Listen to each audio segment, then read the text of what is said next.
İlham Əliyev bu xalqı tamamilə parça eləyib sıfır vəziyyətinə gətirmək istəyir ki, yəni Azərbaycanda ancaq onu istəyən, onun ətrafında olan adamlardan başqa heç kim qalmasın.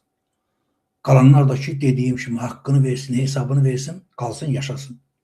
Bu qədər bəsit. Və Qarabağda baş verən hadisələrlə bağlı balaca bir süjet var. İndi onu mən sizə göstərəcəm. Baxın. 30 ildir mən o torpağın əsarətini yaşamışam. Mən indən belə necə gedib, gələcək körpəmə, uşağıma necə deyə bilərəm ki, siz Zəngilandan deyilsiniz, siz Xocaldansınız, Kəlbəcərdən. Qeydiyyatda hardayıq? Biz ona köçürün də. Mən Füzuli rayonundan, mən Ağzaman niyə getməliyim? Dostlar, sadəcə olaraq bugün aparılan siyasətin ondan xəbər verir ki, İlham Əliyev istəyir ki, bu milləti elə yerləşdirsin ki, sanki bunlar heç də ki, öz torpaqlarından qaçqın düşməyiblər, bunların torpağı yoxdur. Sadəcə olaraq bunları öz istədiyi yerlərə, yəni bir parça eləyib, o ana bu ana dağa arana yerləşdirmək istəyir ki, onlar bir yerdə ümumiyyətlə birləşə bilməsinlər. Yadınızdadırsa, mən sizə Ağzakənddə bir 86 yaşlı bir qoca kişinin, bir İrəvandan gəlmiş bir kişinin özününki ayrı şeydi, abala deməsini danışmışam sizə yəqin ki. Ağzakəndi Ermənistandan gələn Azərbaycanlılara bilirsiniz, Azəri türklərinə verdilər. Və oraya da çox adam getmədi. Ona görə də ora Xocalı qaçınlarından da göndərdilər. Bir dəfə mənə tapşırmışdılar ki, mən gedim oradan baxım, bir film çəkim. Və mən getdim ora. Bu o vaxt idi ki, ora təzə köçmüşdülər və mən getdim orada həmin o söhbəti eşidəndən sonra çıxdım, gəldim. 86 yaşlı bir kişinin belə deməsi, anladım ki, bunlar tayfabazlıqdan yuxarı qalxa bilməz. Yəni Heydər Əliyev, onun ətrafında olan adamlar ondan, yəni parçala hökm sür, ondan yuxarı qalxa bilməzlər. Təsəvvür edin. Baxın, hələ 70-ci illərdə, bilmirəm, o dövrü görən adamların yadında olar. Deməli,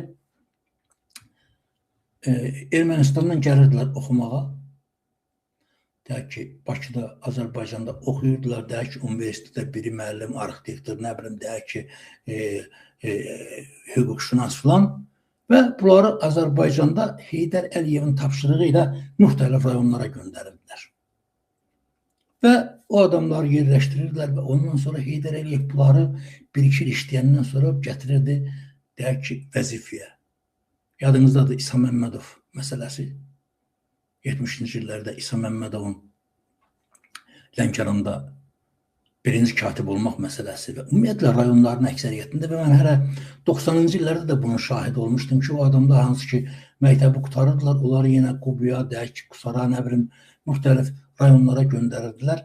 Sadəcə olaraq sabahda bir adamı vəzifəyə gətirib, vəzifədən dəyişmək lazım gələndə deyirlər ki, orada axtarın görün, Ermənistandan və yaxud da Naxçıvandan gələn adamlar var. Yəni bu faktdır, bu sübutdur. İstəsəniz bütün rayonlarda baxa bilərsiniz. Bütün rayonlarda baxa bilərsiniz ki, məsələ nə yerdədir. Bu, Heydər Əliyevin apardığı siyasətdir və bugün də İlham Əliyev məhz o şərəfsiz siyasəti, o tapşırığı yerinə getirir və bugün Qarabağda olan vəziyyət, dostlar, çox acınacaqlı, çox dəhşətli, çox qorxulu bir məsələdir və mən, inanın mənə, mən sadəcə olaraq bu məsələnin düzəlməsi üçün, yəni İlham Əliyev hakimiyyətinin sonunu vermək üçün bizə 200 min adam lazımdır. 1,5 milyon çox bugün Qarabağlı öz torpağından didərgindir və İlham Əliyev onları Qarabağa qaytarmaq istəmir. Özü qəsdən Zəngilanlılığını gör danışdığınız kimi, Zəngilanlıya deyir ki, get Xocalıda yaşa. Xocaldakına deyir ki, sən get Ağdamda yaşa. Füzuldakına deyir ki, sən get Laçında yaşa. Yəni, elə dağıdır ki, bunlar sabahları bilməsinlər kim kimdir, heç kimə etibar eləməsin. Və sadəcə olaraq İlham Əliyevin proqramı var. Sabahları Qarabağı qutarandan sonra, yəni bu siyasət davam edəcək. Sabah İlham Əliyev öldü, getdi, onsuz da ayaq üstə dura bilmir. Onun yerinə deyək ki, oğlu gəldi və yaxud da kimsə gələ bilsə, təbii ki, bu siyasəti davam etdirəcək. Amma mən əminəm ki, bu ona qismət olmayacaq və çox tezliklə biz bu hakimiyyəti dəyişə biləcəyik. Amma yenə də deyirəm, siz sadəcə olaraq ayıq olmalısınız.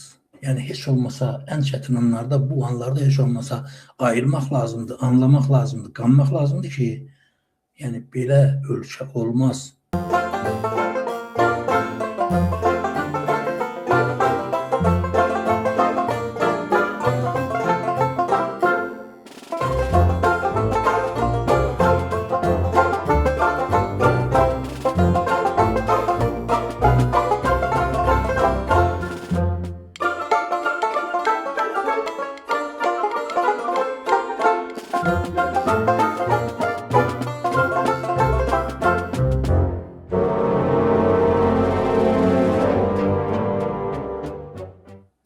Yaşayırlar, doymur, göz doymur dostlar, pul falan var, dövlət o qədər Heydər Əliyev də belə ömürlərin axırında gördü ki, heç nə eləmək mümkün deyil, bu boyda sərvət, dövlət qalmışdı belə. Bunlar da bax, beləcə paylaşırlar, internet, sosial şəbəkələr doludur. Yığmışam, nə qədər istəsəniz göstərə bilərəm bunlardan ki, yəni İlham Əliyev və onun arvadı yekə gəzirlər, göstərirlər ki, yaşamaq necə olur.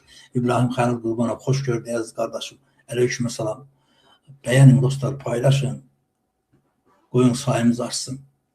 Yəni deyirəm, 4 nəfər dostlardan 4 nəfər kimsə çıxıb gedib, qayıtsınlar geri. Yəni mən hələ ölməmişəm, hələlik sağam, indi mən ölümlə çarpışacağım. Yəni olmayan da dostlar, arxayın olun, hər şey gözəl olacaq və mən bugün çox danışmaq istəmirəm. Sadəcə olaraq bugün İlham Əliyevin Azərbaycanda, Qarabağda, Naxçıvanda, yəni ümumiyyətlə törətdiyi cinayətlər. Məncə artıq, yəni o Tərtərin, bilirsiniz, mən hər dəfə Tərtərdən nəsə paylaşanda bugün də yazıram altından ki, Tərtər davam edir. Yəni həmən o siyasət dayanmayıb və ən azından, siz bilmirəm, fikir vermişsiniz ya yox, cinayətkar olan adamlar bugün həbs olunmur. Sadəcə olaraq İlham Əliyevə cinayətkarlar lazımdır. Sadəcə cinayət eləyən adamları İlham Əliyev saxlayır. Bilir ki, cinayət eləyən adama güzəşt eləyəndə o anlayır ki, bu cinayət eləyib İlham Əliyev onu tutmadı. Deməli, ona xəyanət eləmək olmaz. Yəni, bax, o nöqteyi nəzərdən məhz bu siyasəti yeridir və sadəcə olaraq cinayət eləməyən kimin, deyək ki, cinayət eləməyib, haqlı tərəfdir, amma pulu yoxdursa xeyri yoxdur. Həmən onu tuturlar.